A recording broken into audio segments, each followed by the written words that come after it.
नमस्ते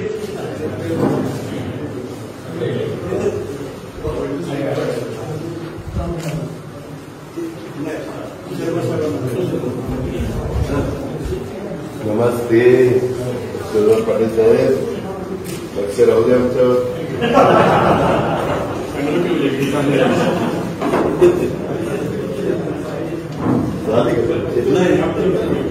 आम्ही 5 संस्थेवर आहेत, मला माहितीच नाही.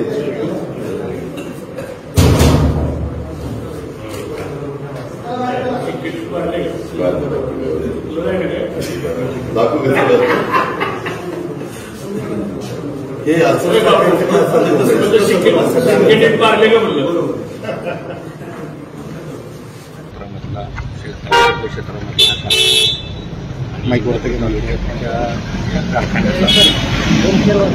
वर्गामधून मी प्रतिनिधी म्हणून मतदानाचा अधिकार बजावण्यासाठी या ठिकाणी आले.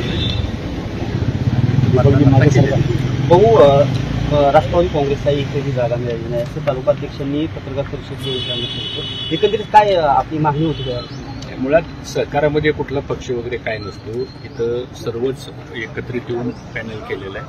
कारण आपण बघताय सगळीकडेच महाराष्ट्रातली सहकारातली साखर कारखानदारी अडचणीत आलेली आहे. ऊस पिकवणारा शेतकरी अडचणीत आलेला आहे. साखर कारखान्यामध्ये काम करणारे कामगार पण अडचणीत आलेले आहेत. त्यामुळे अशा वेळेस साखर कारखान्यामध्ये किंवा सहकारी चळवळीमध्ये कुठल्याही प्रकारचं राजकारण न आणता शेतकऱ्याच्या आणि कामगारांच्या हिताकरता आपण एकत्र येऊन ह्या संस्था व्यवस्थित चालवत.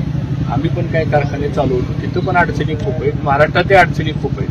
आणि मला असं वाटतं की शेतकऱ्याचं आर्थिक परिवर्तन करणारी कारखानदारी असली सर्वच नेत्यांनी, सर्वच राजकीय पक्षाच्या पुढाऱ्यांनी आपापले राजकीय मतभेद, राजकीय पक्षाचे विचार बाजूला ठेवून शेतकरी आणि कामगार हे डोळ्यासमोर ठेवून या पद्धतीने पृथ्वीराज जाधव बापूंच्या नेतृत्वाखाली या निवडणुकीमध्ये सर्वांनी त्यांना साथ द्यावी आणि कारखाना चांगल्या स्थितीमध्ये आणण्यासाठी सर्वांचं सहकार्य असणं गरजेचं आहे. त्या भावनेतनं आम्ही आज या ठिकाणी मदत करतो.